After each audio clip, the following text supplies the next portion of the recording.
Yun mga kalapatids, no, tatanungin natin si Theo Van Leer dito kung paano ba magsimula ng pagiging pigeon fancier, especially sa Western Union.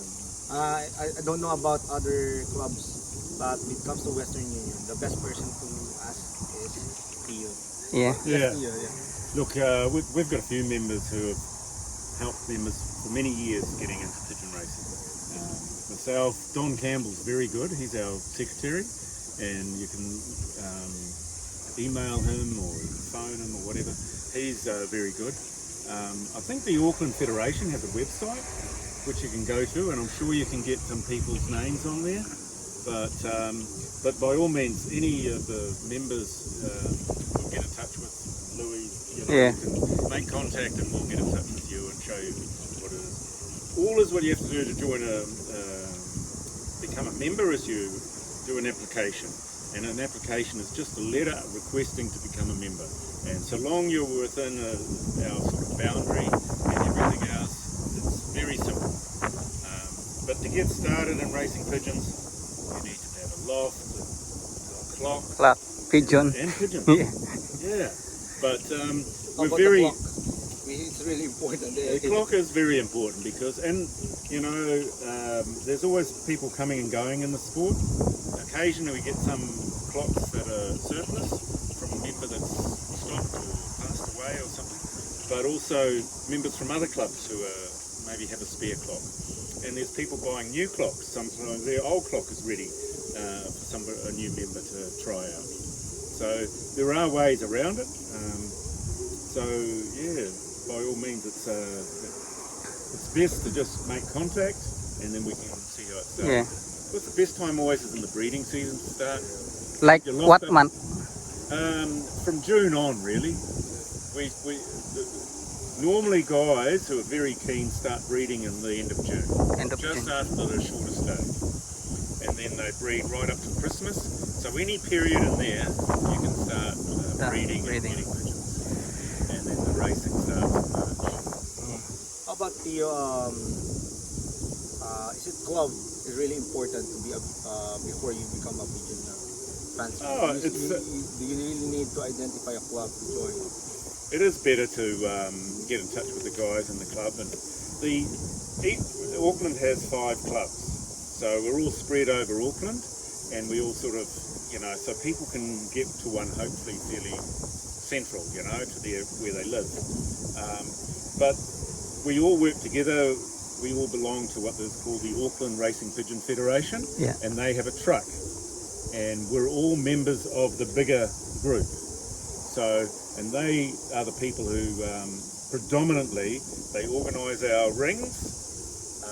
They've got a lot of rules so that we follow, so if there's problems or just racing and so on, they organise the race program, and they organise the transport of the pigeons for racing.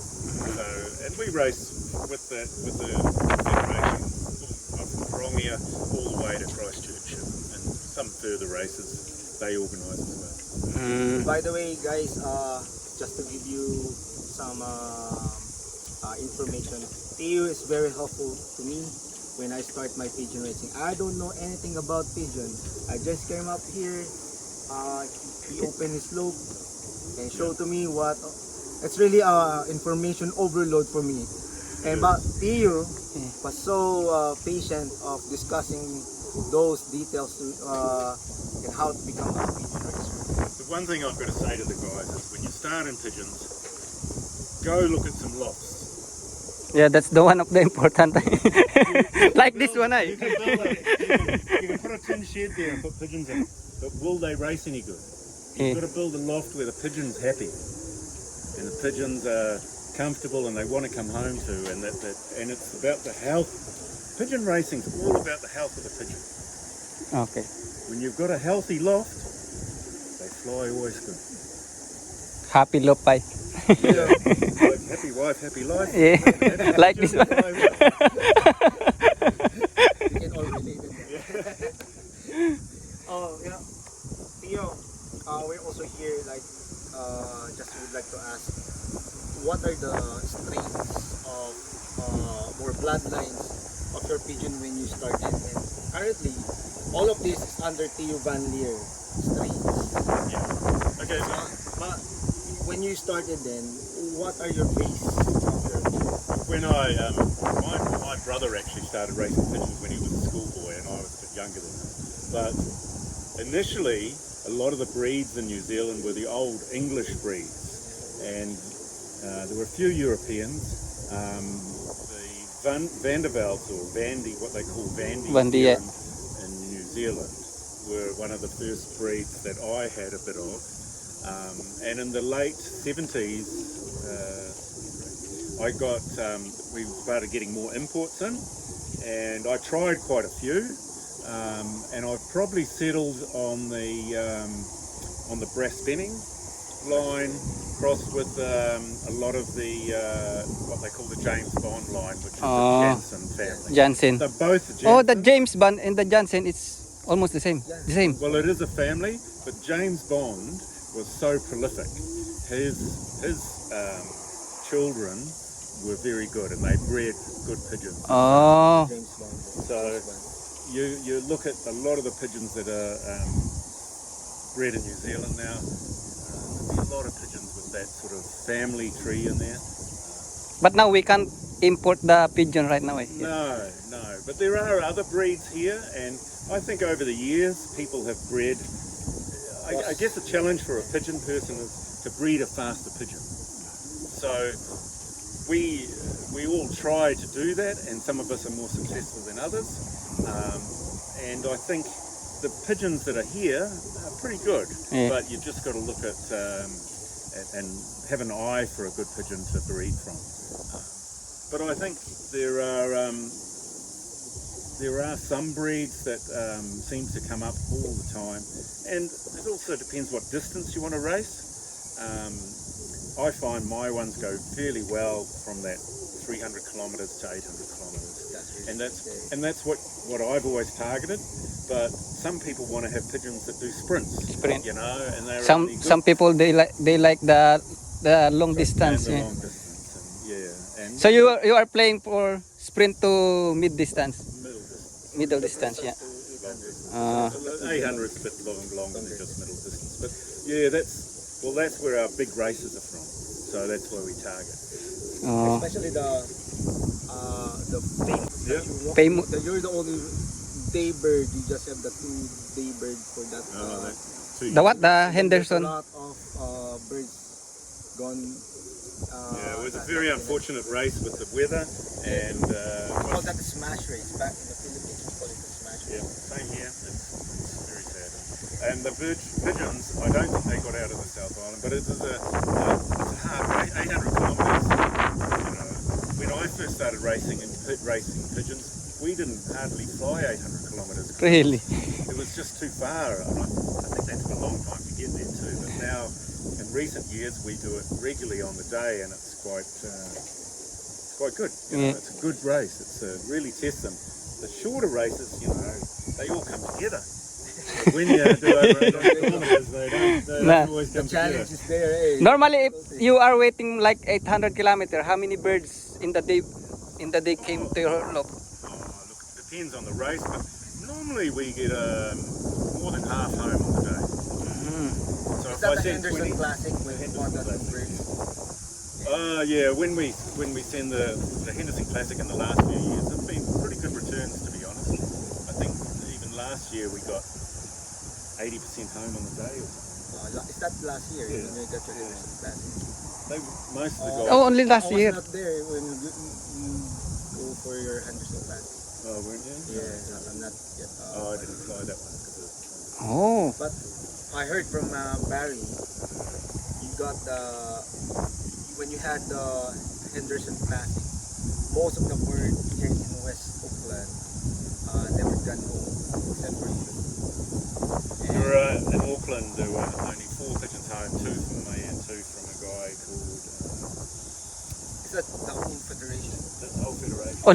only four birds. 5 actually. 5 birds only in whole federation. Oh my gosh. 800. 800 kilometer. Is that the one the bloodlines that you gave me? Oh, Louie, lucky boy ay. Lucky boy. Hey, you never know when you breed them what they're going to do. Like, but it's been Louie told me the bird sleeping beside him. I don't want to get away. Don't fly. you've bred from it this year. Yeah. It's Yeah. and it's a hen. Yeah, this is, you can say something about your loaf, how old it is, and how long you've been flying. Oh, okay. My loft, I've got 6 compartments for raising pigeons, 1 for breeding. Six compartments. So that's the breeding eye, the left on the left. That's the widowwood compartment, although I don't fly widowwood so much anymore. The breeding one's right at the other end. And then I've got 2 young bird compartments, an old hen, and I've got a late bred team, and then old cocks. So, and I trap them in all through the roof on the top there, and they have little trap doors that they Ay, mga ibon nyo. And I guess this loft is about 5 years old now. I've got the walls pretty well insulated. I usually in the winter time I have the windows all covered up, so there's no. How many years you been flying?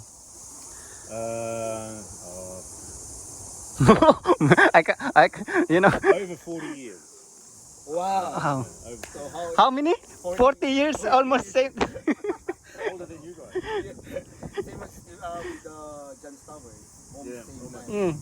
Because we've been on John Starbart last week, ay. Oh, 2 weeks ago. 2 weeks ago, ay. Yeah. John's got some good stories. He's got very good. 40 years, my goodness. So this question I've asked also to John Starbart. What is the memorable race to you on that 40 years? I've got to say, I clocked the first bird from Invercargill, which is 1,250 kilometres, on the second day at 9:15 in the morning, and I'd never forget that.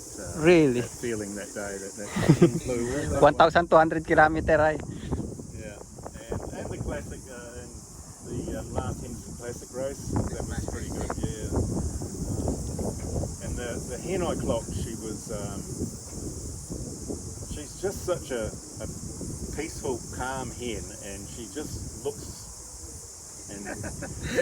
right, you know. And I always knew she had something special, and she won the year before in the Old Bird National, and I knew she was going to come up and do something. She won also national. Really? Just in our section. Yeah. My goodness. Theo, it's such a pleasure for us that you accommodate us here. And of course, where everyone knows, Theo also helped us out in providing some feeds for our club. If you want to save a bit of money costing because of feeding, you can also. I just do it as a hound for guys. Some of the food is very expensive. Yeah. And I don't want to put people out who have a business that do it, but I just do it for the members, for the basic things, and we buy in bulk, and so we give a discount. I'm so happy Theo looked after us. Yeah. And you're more than welcome. Come and fly pigeons. Yeah. Enjoy the sport. Yeah. So guys, you know now. Now you know. Looking for Theo, ay.